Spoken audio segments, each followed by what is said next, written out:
Health news మీకోసం. అతిగా tea, కాఫీలు తాగితే మధుమేహం వస్తుందని, తరచూ శీతల పానీయాలు తీసుకుంటే ఊబకాయం బారిన పడతారని ఇప్పటికే పలు పరిశోధనల్లో వెల్లడైంది.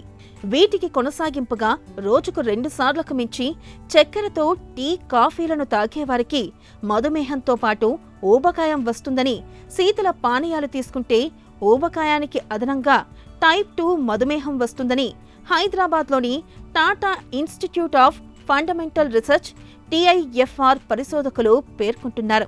టీ, కాఫీ, శీతల పానీయాల వినియోగంపై చాలా అధ్యయనాలు ఉన్నాయి. వీటికి తోడుగా పరిశోధకులు మరిన్ని సూక్ష్మ అంశాలను తెలుసుకునేందుకు 2 ఏళ్ల పాటు ప్రయోగాలు చేశారు. వేరువేరు జాతుల ఎలుకలను తీసుకుని కొన్నిటికి రోజుకు 4-5 సార్లు చక్కెర కలిపిన 100 మిల్లీలీటర్ల టీ, కాఫీ, శీతల పానీయాలను అందించారు.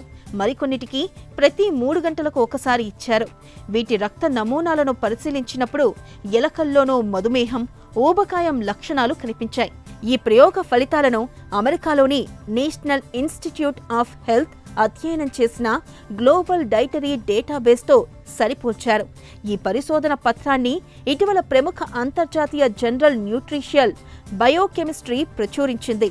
టీ, కాఫీ, శీతల పానీయాల్లో ఉండే సుక్రోజ్ కారణంగా కాలేయం కండరాలు, చిన్న పేగులపై తీవ్ర ప్రభావం పడుతున్నట్లు తేలింది. ఈ నేపథ్యంలో టీ, కాఫీలను చక్కెర లేకుండా తాగడం, శీతల పానీయాలకు దూరంగా ఉండడం ఆరోగ్యానికి మంచిదని పరిశోధకులు సూచిస్తున్నారు.